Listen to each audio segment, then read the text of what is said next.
All right, it's official. Everyone, ladies and gentlemen, MTLD, official podcast, season 1, episode 1. You've been asking for it. They've been asking for it, man. We haven't been listening. We've been busy. We've had a number of projects on the go, but it's time, man. It's time to give them what they want.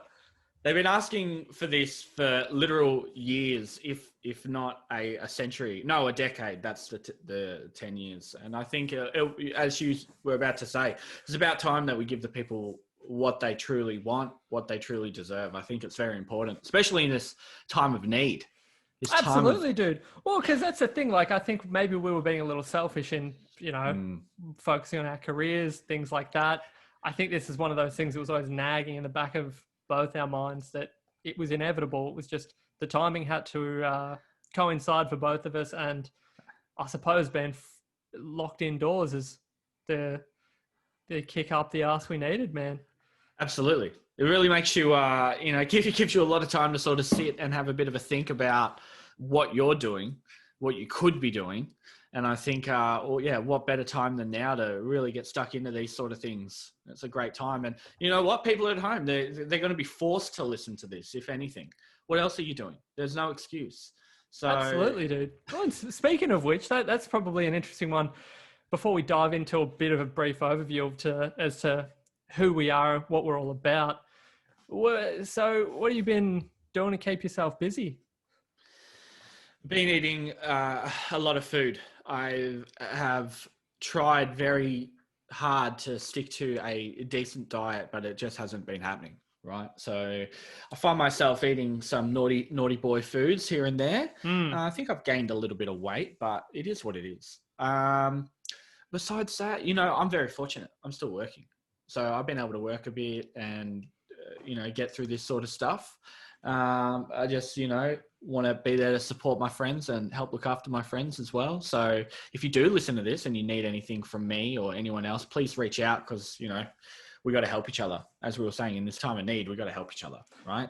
100%, dude. I think there are some days that are rougher than others, dude. Like there are some days where honestly I wake up and I think I sometimes have these initial thoughts that everything's completely normal. I wake up and I have the instinct to hop up and get excited to go out and go to work, and it's just not the reality anymore. So yeah, dude, there are times where it kind of sneaks up on you there. Yeah, it feels like a dream. Hey, like it just feels that it's not our actual reality that we've been living in. And I guess it's not, it's different to the reality that we're used to. But I think it's one of those things, before you know it, this will be over. And in the long term and in the grand scheme of our lives, this will be a very tiny portion, a very small little blink of an eye in the grand scheme of our lives. So man. I suppose that's a good way to put it. Like you have toxic relationships that last hopefully longer than this will all last. So that's an interesting take on it. I think that's a good view. You got to try and stay positive. What have you been up to? Dude, I've been similarly to you. I've been working from home, but it's in a reduced capacity. Obviously, I'm used to being physically in the store doing what I do, but it's just been the same, but in a reduced phone capacity. But just trying to keep as busy as I can because it's just so easy to lose momentum. And I've just been doing what I've been doing actually is like small workouts because I've been mindful of being horrendously inactive. And every time I look at things like anything to do with fitness or getting your shit together on that front, I often feel really detached from that because so much of it is like, wow, you need like a 90-minute power blast. Otherwise, there's no point doing it. Yeah. And I would often fall into that camp of, I probably won't bother doing it then. Like it's often like, well, if you're not doing it with incredible form and, huge weights, it's a waste of time.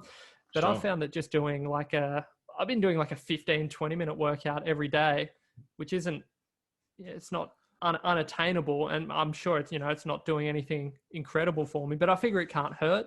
And it seems to help my mental state a lot. 100%, man. Yeah, look, anything's better than nothing, right? So who gives a shit whether you exercise for 5 minutes or 50 minutes, right?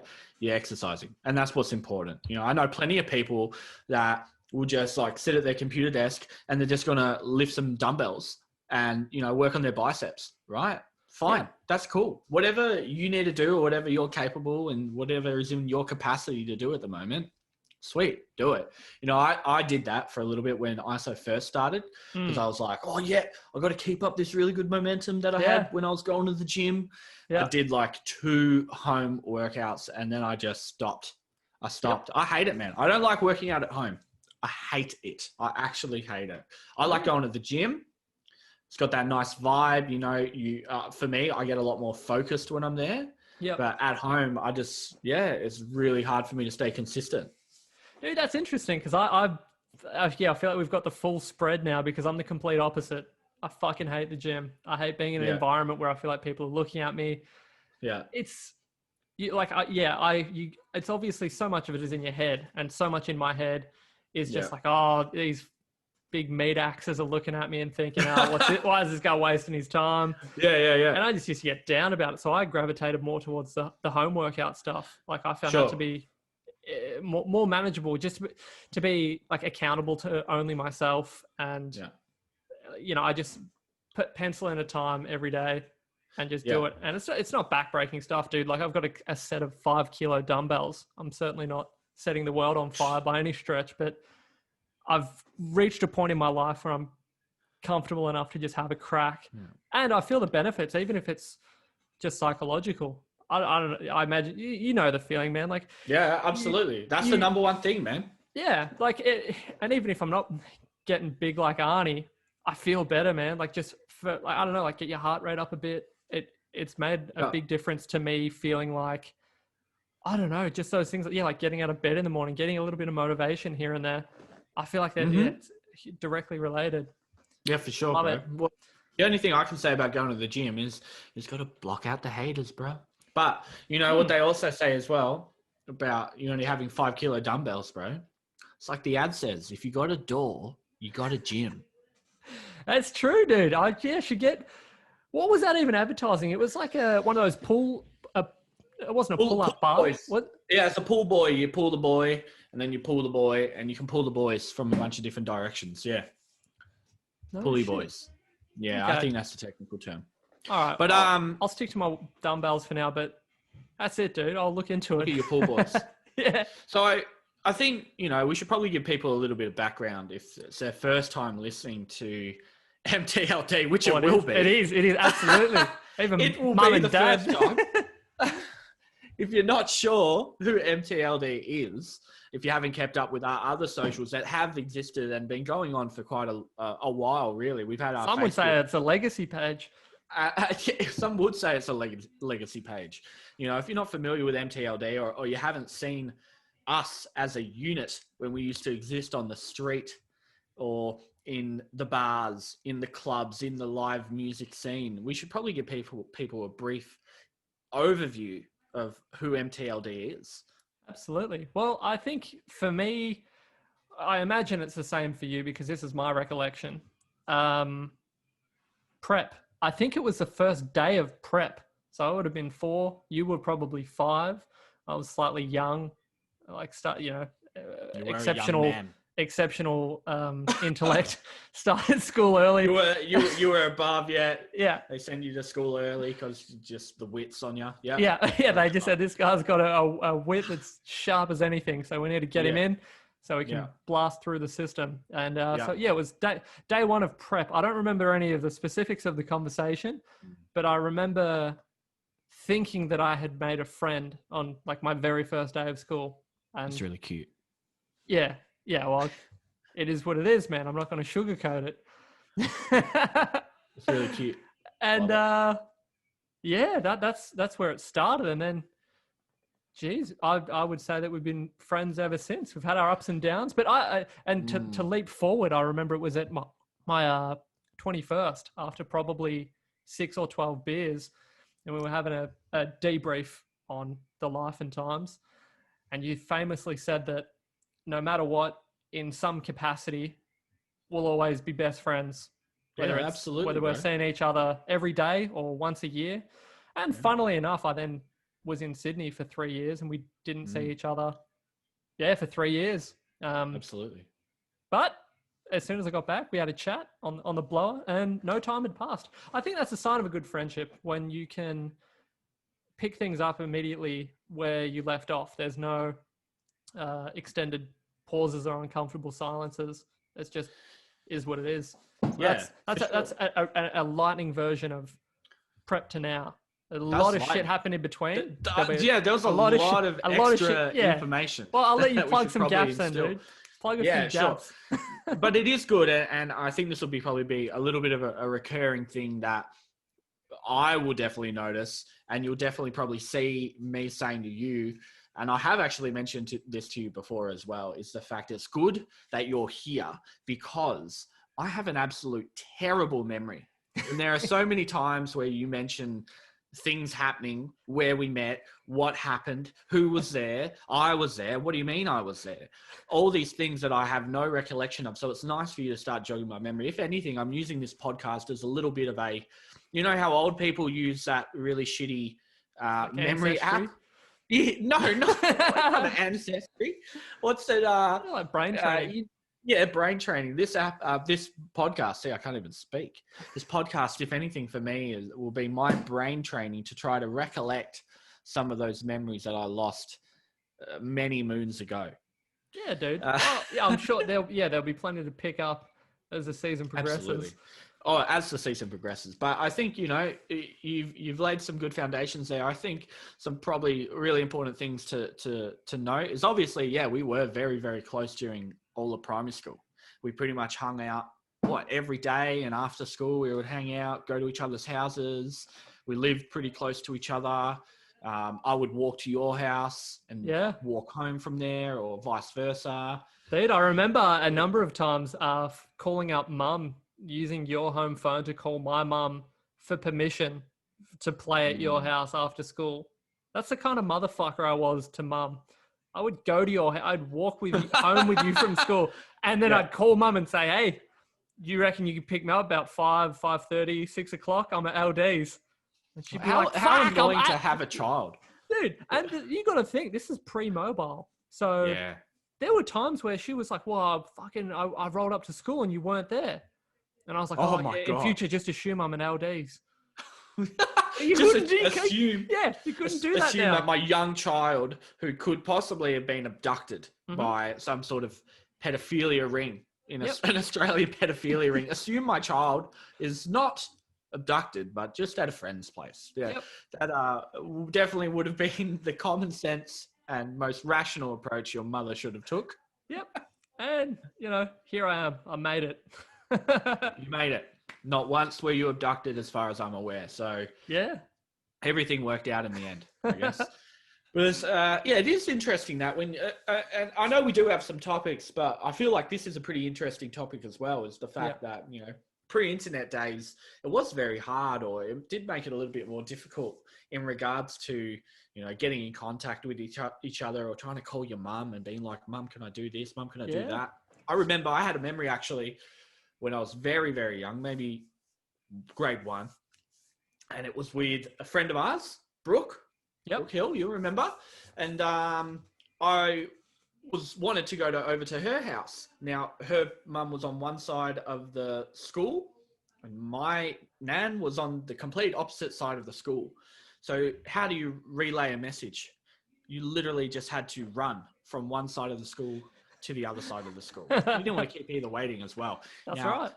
I've never been the most fit person in the world. I've never had great long distance athletic skill.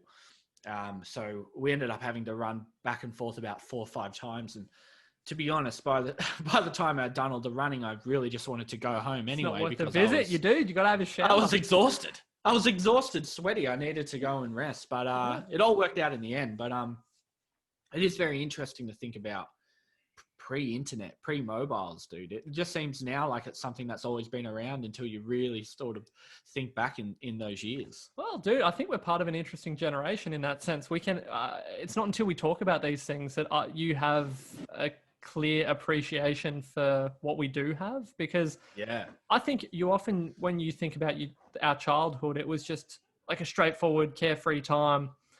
But with things like that, there was a lot of fuckery as well. and things that would have been even more so for like our parents' generation, and then further beyond that. Like, imagine pre-landline phones, dude. How do you organize anything? How do you organize a couple of beers with the boys? Yeah.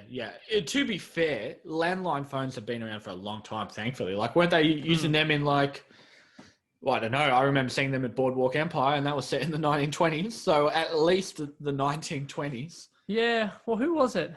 Alexander Graham Bell? Is that the guy? He's the phone guy? He's the phone man. I think so. So fuck, that'd be bad if our first fun fact is not real. I have a joke. How's this? So why didn't they call it the Bellaphone? Don't know. Can't help you. No, do you get it? Because his name was Bell. Yeah. Well, you do say, give me a bell. Oh, you do say, give me a bell. Yeah. So maybe he has worked his way into the. Thank God. I think the lexicon.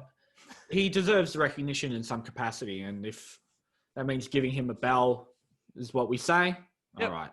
Near enough is good enough. Nice. Take what you can get, champion.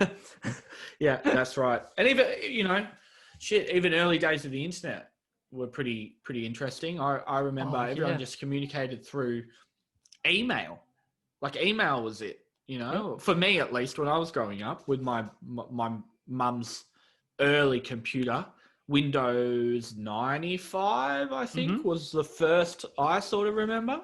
Yep. And everyone was just communicating through emails. And I remember those email chains like, hey, you got to forward this on to 20 people. Otherwise, you're going to get a visit. You're going to get a visit from some little bitch who's going to be underneath your bed, and she's going to get you. Yeah. Going to ruin your day. That's crazy, man. And they still do that shit now in 2020. And people still fall for it. Yeah. Some people are just dumb as fuck, man. I don't know. I can't help you. Yeah. All right. So I guess we should probably talk about maybe one of the topics that we sort of pre-agreed upon. Sure. Some more background. I'm sure people will get a lot of background throughout the season and the series that is MTLD podcast. But, we were in a band together. Music was something that we were both in love with and have been in love with, and was very, close to both our hearts. So we thought, what better way to start our podcast than we're talking about music. So let's take it back, maybe. Let's take it back. I want you to have a little bit of a think, MT. Yeah, dude. Growing up, did your parents expose you to much music growing up? What did they listen to? And do you feel like it influenced you or change your perspective or influence what you listen to throughout all your years? Yeah, for sure. Well, certainly I was exposed. It's very clear to me. I was exposed to music through car rides, like long car rides, and it was always like this. I feel like for a lot of people in our generation, the radio station that plays everything from pretty much like the 70s and 80s. It was Gold 104, and that was where it all sort of kicked off. Like, there were certain bangers that would come on, and I'd be like, yeah. And Dad had a Meatloaf album, Bat Out of Hell. I say that like it's a fucking, like it's an unknown album. Like, who's that, mate? Yeah. Who was that? Yeah, wow. But it never clicked to have a motivation to play or perform. That's something that I feel like, I had mentioned before, I felt like you always had it in you. Like, you were a performer from a very young age. And I think I was much more introverted and never even had, it never crossed my mind that it was something that I could do or be involved in any capacity. So that didn't come until much later for me. Yeah, it's interesting, right? Definitely, I'm in the same boat. Car rides was where I was exposed to a lot of music when I was growing up, right? For me, my granddad, had a big van, and we would put in old cassette tapes, man. That's how I was listening to shit back in the day. Yeah. We were listening to country music, cassette tapes. He loved it back then. So I was exposed to a lot of that when I was really, really young. My mum, liked her typical sort of Aussie rock stuff and your typical stuff that was, I guess, mainstream at that time. But she never really like exposed me or made me listen to anything in that sort of regards.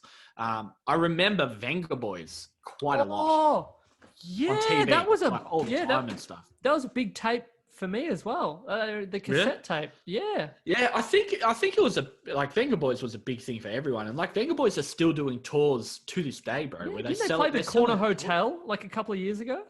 I thought they would play somewhere bigger than that, to be Maybe I'm honest. But mistaken. yeah, I might be thinking of Aqua. I thought they legit did like Rod Laver or something like that. Maybe could it's be wrong. entirely possible. Yeah, they've got some bangers, dude. Yeah. I think, actually something that I recollect is my nan loved Simon and Garfunkel as well. Yeah. Like acoustic duo. Mm-hmm. Yep. And you know what? Like thinking, and like I was doing a bit of processing. That could be where some of like why I like melodies and why I like singing comes from. Just for the fact that they harmonize frigging everything, bro. They were constantly harmonizing. Yep. So I think it actually comes from a little bit of that. And going back to that performance thing that you were talking about as well. Yeah. For me, my mum would make me sing in front of her friends at parties, and I hated it. I absolutely hated it. And you know what? She still does it because she still makes me do karaoke when I see her, which is pretty much the more advanced form of, all right, Luke, come on, sing in front of all my friends, you know? Oh, but it all worked out, I guess. It sort of gave me that confidence to get up on stage and sing. So when do you think you got that then? Or when did that click for you that you were like, oh, you know what? Actually, I could do this live. This is something I'd be interested in. Yeah. That's a good question. And I honestly think I still very, very clearly remember the first gig that I played, which was with the band Caterpillar. And I was shitting bricks, man. I don't think I considered it until that point, like what I was actually doing, because it had all sort of started. Yeah, it had all sort of started as like jamming at Carl's house and at Bina's house. And it had been something that I didn't ever think about what I was doing. Like each week it was like, oh, I'll just go and we have band practice. And that was all. And then the time came and the opportunity came for our first gig. And it was absurd, man, because it was one of those freezer gigs. It was one of those ones where all the young bands are there and everyone brings all their friends and all their school friends. Back when everyone had a shit ton of friends. Yeah. And now we've got like two. Or yeah. one. Yeah. And there was maybe like 500 people there.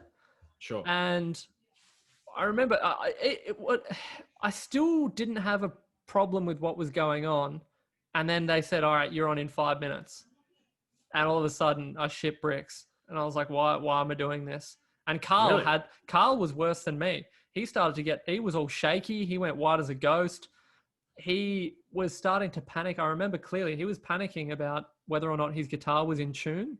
And he thought the humidity would put it out of tune. So he was like, no, I need to leave my guitar in the case until the absolute last minute. Otherwise it'll go out of tune. And I think that rubbed off on me as well. And I was like, oh, fuck, there are so many things that can go wrong here. What was I thinking? And then, probably halfway through, I was like, well, this is actually really fun. Once you are out there doing it, it's completely different, which is, I suppose, speaks to a lot of fears that people have. I suppose, perhaps irrational fears when it comes to things like that. Like, once you're doing it, the lead up is so much worse than the actual act itself. Always. Yeah, always. And like with what we were saying earlier, like going to the gym or something like that, that was always my problem, getting in the door. Once I was in the door and I was doing exercise, it was fine. It was just the lead up and then actually getting in there that just beat me. It's very interesting, because I was already doing music before I joined Caterpillar. Like I'd sung in bands before that and I'd done live performances. So Caterpillar to me, like I honestly, I have to look at footage of our first performance to remember a lot of it. Cause like I said, my memory shot once again. I remember that clearly as well. That was another Fraser show. It was I want to say, I actually know how that came to be. Max was our singer and we had a Battle of the Bands booked with Sean Daly's Freezer crew. Big ups to Sean, lovely guy. Big ups. Yeah.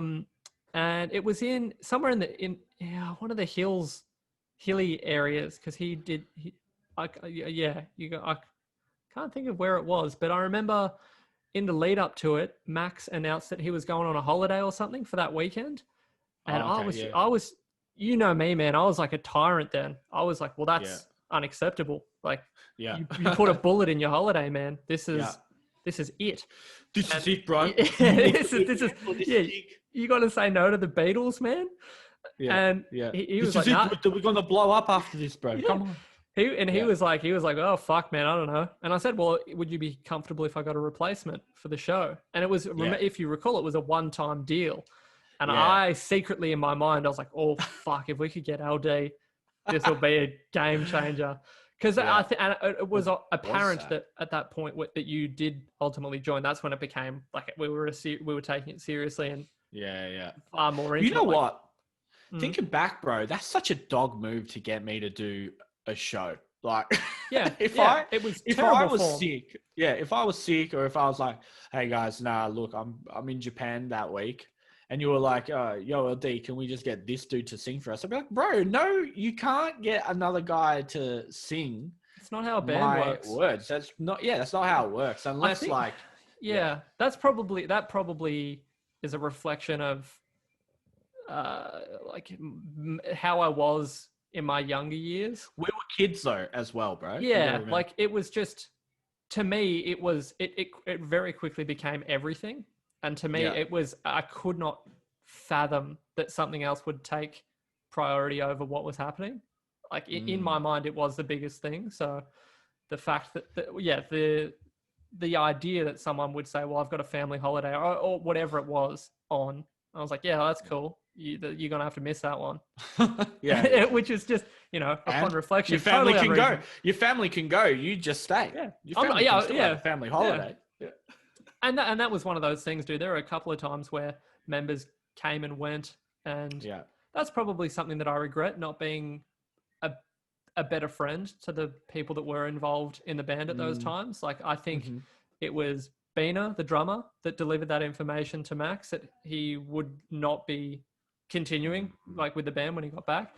Yeah. And obviously, it wasn't like it was a profitable business and we were making money off it or anything like that. Yeah. But I just think as a general respect thing, I think you owe it to people that have put in effort with you on any venture. You need to have a conversation with them. And when you're in a band and things like that, it needs to be a group dynamic. Conversations like that need to be everyone involved and everyone able to say their piece. Sure. But like everything, dude, it's always 2020, bit of hindsight and that kind of thing. Yeah. But 2020 in 2020. Yeah. But no, you're right, dude. 100%. But I can only say what I said before. It's the fact that we were kids and we were learning, and you were learning about that. And the important thing is now that you can look at that and self-reflect and go, oh shit, I probably should have handled that differently. That's the most important thing, like shit, man. We've all done things like that, or we've had actions, or we've said certain things and we go, oh geez, that probably wasn't the best thing to say in that situation, or I could have handled it better. But it is what it is. As you said, man, like at the end of the day, it was at that point, at least, it was just a little, like almost like high school band. You know what I mean? Well, it was, dude. We were in high school. I think we were like 16 or 17 at the time. I don't even think I drove at that point in time. So it was exactly certainly not anything. It was not much. And Max moved on. He was doing music stuff after that. I'm pretty sure all those Hills crew are still actively doing a lot of music, bro. So I wouldn't feel too bad about them. Yeah, they're doing more than us. Well, that's it. Yeah, absolutely. Just certainly more active. But I think it was very exciting for me because in my mind, I had gone and seen your bands. I'd gone to see Le Peur and already viewed you as this guy who knew what was going on. My glam rock band. Yep. Interesting time in my life. That's another podcast altogether. Yeah. That will be, that'll get a dedicated sesh. Maybe we chuck up a little picky. Yeah. TBC. Yeah, but it was as equally fun and exciting for me though as well, bro, because like I loved Caterpillar. I loved what you were doing, and you know what? I just realized. So people, to give you a little bit of background, we had some topics that we were talking about and what we wanted to cover. And one of the things that I thought could be a really good idea is if we talk about any band that, didn't get the recognition that they deserve or deserved. And I couldn't think of anyone, but I think I finally realized who that band is. It's Caterpillar. It's our band. Our band didn't get the friggin' recognition that we deserve. Right. You heard it here first at MTLD. You heard it right here first, guys. In fact, the whole podcast will just turn into us venting and being sour about how things didn't work out for us. But, before I joined even, the music that Jesus Christ, that Caterpillar were doing was just so unique. It was like this crazy mix of post-rock, indie, hardcore, like old school, like that emo stuff, but not obviously the big mainstream emo, but like that more indie emo music, and some metal too, and then some dance music. It was this eclectic mix that really I wanted to get a part of, because I was like, Jesus, man, no one's doing this sort of shit. No one was doing this stuff locally. I thought it was really interesting as well, because there were a number of times where you obviously that there were a lot of post-rock influences on the music we were making. I remember on a number of occasions when we'd be doing those big crescendos and whatnot, being a drummer would often say to me, "Oh man, there's such a Sigur Rós vibe," and I would always say to him, "Oh yeah, man, oh sick." I had no idea who Sigur Rós was. Have you listened to them since? Right? I've seen them multiple times now. Yeah. Amazing. And the other band that he would always reference, both of them, him and Carl would reference, was Explosions in the Sky, and I had no idea who they were. But on both counts, two of their songs. On both counts, I was like, "Oh yeah, man, such a vibe, yeah, Explosions, totally." And I was like, they were always so much. I always viewed them as like, cool music guys, and I was just somehow bluffing my way into being in a band. Yeah, but that's why it worked as well. Like I think the reason why we had a crazy eclectic mix was the fact that we were all into such different music. We enjoyed such different music, and we literally just brought it to the table. Even when Alex joined the band later on, his influence once again, like took us in a different direction after that, and geez, so just so different, and I mentioned on our interview that we had, I guess you could say, was a little bit of almost like a beta for this. I'm really proud of what we did. I'm really proud of what Caterpillar did, and I think, if anything, you guys, as in the band, won't or haven't got the recognition that you guys deserve. And in saying that, guys, I still probably have about 200 Caterpillar CDs left in my house. So if you want a CD, if you want to see what I'm talking about, if you want a taste of what we were doing, hit me up on my socials, or hit up the MTLD podcast page. Probably MT, hey? Only pay postage, free CDs. Go on. Yeah, postage. But look, we can't guarantee it's going to get there within the next month with all the delays going on. But eventually it'll get there. Yeah, dude. Absolutely. Well, I think obviously there were, in my mind, two sort of phases in that band. There was pre and post LD. And then to probably even more of an extent, Carl than Alex. And I think the Carl period was where it felt like there was a lot of that. He is the most clever and creative guy ever. He's unbelievable. The kind of the riffs and the way that guy's mind would work was just fascinating. And being able to work with him was just really, really strange, because I have no formal training, or even I have a very rudimentary understanding of music. But we often worked really well together. And then to then have Alex come along, who was so trained and I don't know, like incredibly talented in his own way, and a multi-instrumentalist on top of all of that. Yeah. Same deal to be able to work with a guy like that. I feel like that was a, what's the word? Like that was a privilege, I think, to have worked with all of those guys. It was nice to often be in awe of the people that you're doing things with, and I felt that a lot with everyone. But yeah, obviously the three of you, with you, Alex, and Bina, there were many times where we'd be in the rehearsal space and whatnot, and I'd just think, woof. Yeah. I feel like a fly on the wall because I don't technically understand what's happening. So I'm not analyzing this in a musical sense. I'm just purely enjoying it as a punter, I guess you could say. Nah, I feel you, bro. Like 100% though. I agree. You know, I definitely, I see it with the two stages, at least from my perspective. Like there was the stage when Carl was just the guitarist, and then there was the stage where we had both of them for a period of time, of course, as well. And then we had Alex Bornos at the end as well. And you're right.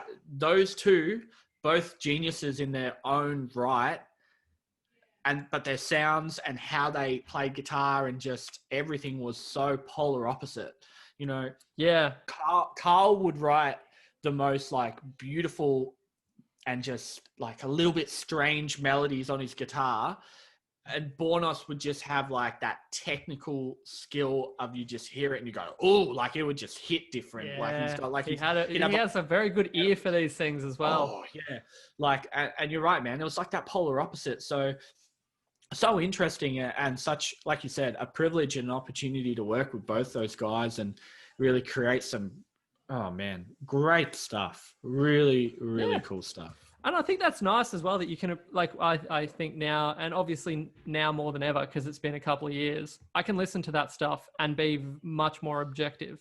I can just listen to that stuff and enjoy it and listen to those songs and think, this is cool shit. If I heard this and I had no idea who had made it, I would, this is the kind of stuff I would listen to, which I suppose you hope to be making. If you're going to put in time, money, energy to something, you want it to be something that you stand by. I still think it sounds super original, you know, like I still think there's not much out there that sounds like it, bro. Yeah. But that's it. And I don't know, I think I said it to Starbuck the other day. Who, we should mention, recorded our album. He did. He did an immaculate job of it. Yeah. It often felt like it was one of those bands that it was very much going to be an all or nothing band. There are a lot of bands that follow a bit of a path, like when you talk about the scene and things like that. Like for the period that we were operating in, it was very like hardcore, deathcore oriented. If you were to pursue that, there was a bit of almost like a supply chain. Like you would start out, you would get some gigs at like Bang, you would support certain bands, and there was almost like you could objectively look at it and say, okay, you go from, you make your way up the ladder.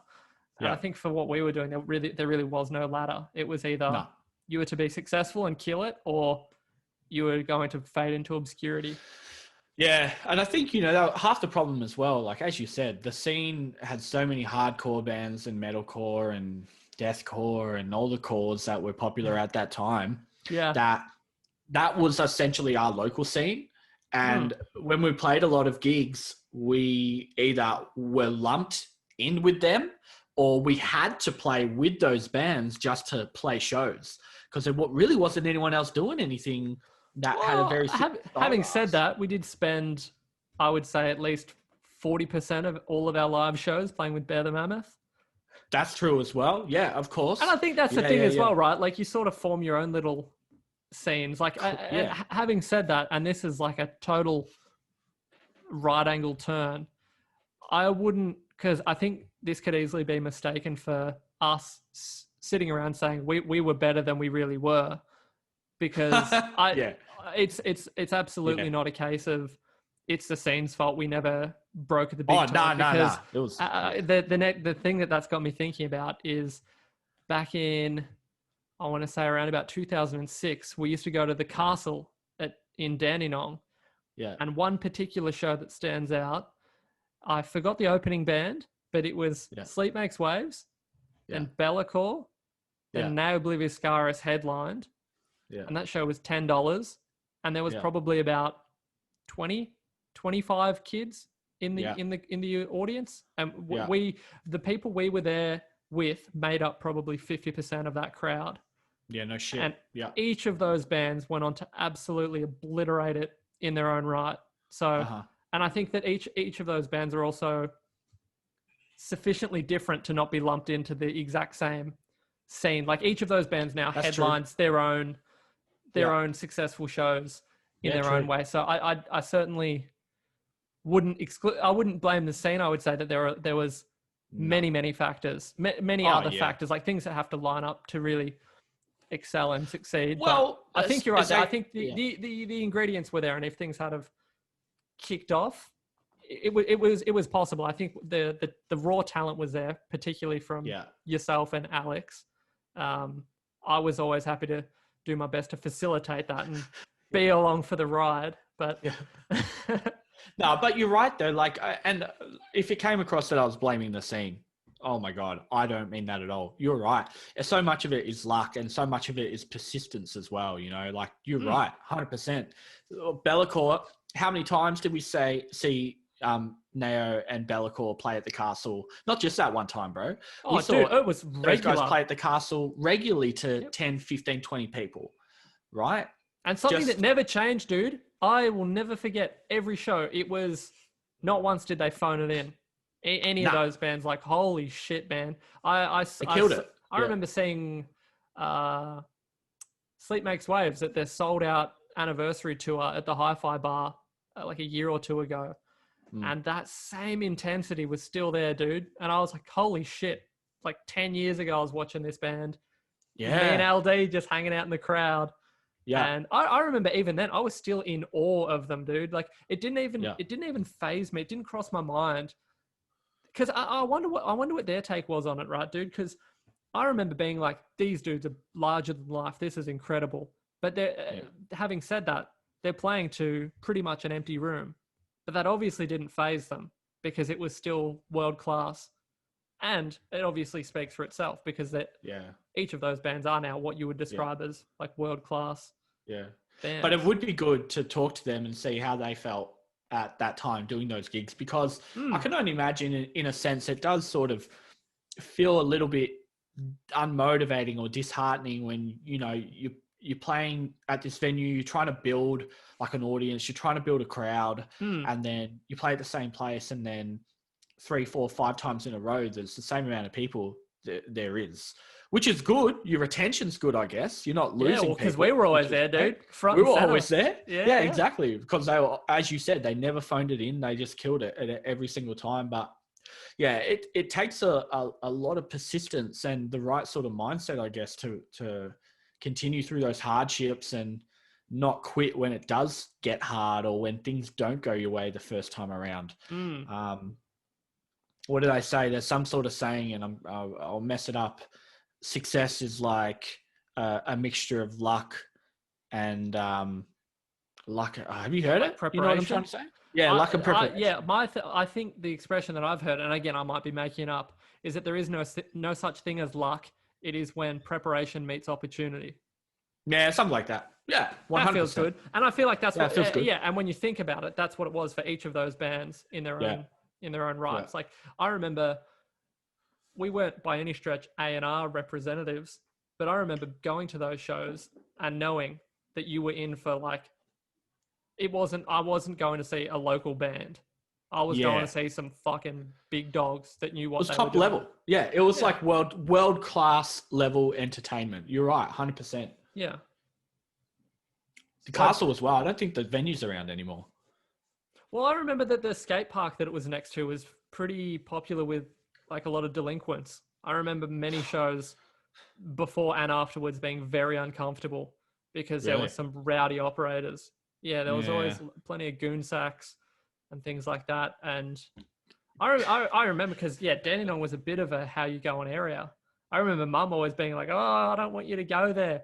And I was like, Mum, it's no Blue Scars. What are you talking about? Metal bands, Mum. I've got to go see the metal bands. You don't understand. Yeah. It's worth risking my life. Yeah, and it was back then as well. That was the shit, bro. Because it didn't exist, dude. There was no options for us as underage kids to get out to shows.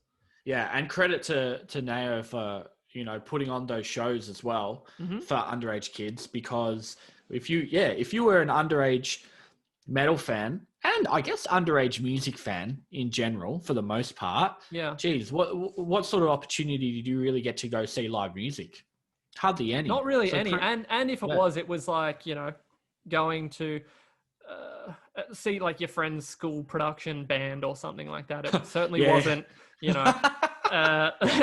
like, full on, There's a variance of quality there. Yeah, absolutely. Yeah.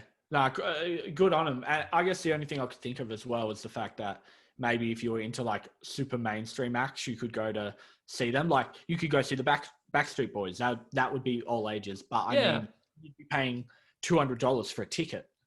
You know what I mean? Well, that's it. Yeah. I distinctly recall I had a conversation with Luke, the singer from the Berserker, at the time when I went and saw them. And I think we mentioned this the other day. I'm sure you were probably at that show. I nervously went up and stood next to him because he was just standing in the little crowd area at the hi-fi bar. And I worked up the courage to say hi to him. And we got to the chatting. And I said to him, dude, I was like 14 at the time, something like that. Yeah. And I remember I said to him, thanks for doing an underage show because this just doesn't happen. And we were talking about it, and he said, apparently they have to shoulder, at the time, I'm sure things may have changed now, I don't know, but he said they had to foot the bill for the bar to lock away all the alcohol. The government requirement was that no alcohol was either allowed on the premises, or they had to do some additional preventative measures, like put padlocks on all the alcohol cabinets or something. And it was a huge fuck around. And he said that it was an absolute nightmare to organize, and there were fees involved, but that they wanted to do it. And I remember just being so grateful, man. I was stoked. And upon reflection, dude, I blew all my pocket money at the merch stand. I spent like $300. Are you serious? Yeah, dude. I bought every t-shirt. I bought every t-shirt. I bought their DVD. They had buttons, like pins. I bought all of them. CDs, you name it, man. I was just stoked. Plus, what else am I going to spend my money on, man? Milk bar? It's true. The Whiz Fizz. Yeah. We used to get, I'm sure it was us. We used to get Whiz Fizz from the local milk bar. Was that us? Yeah, dude. It was like 35 cents or something. Yeah, dude, in the sour Coke bottles. Oh, good times were had. Yeah, absolutely. Those were the days.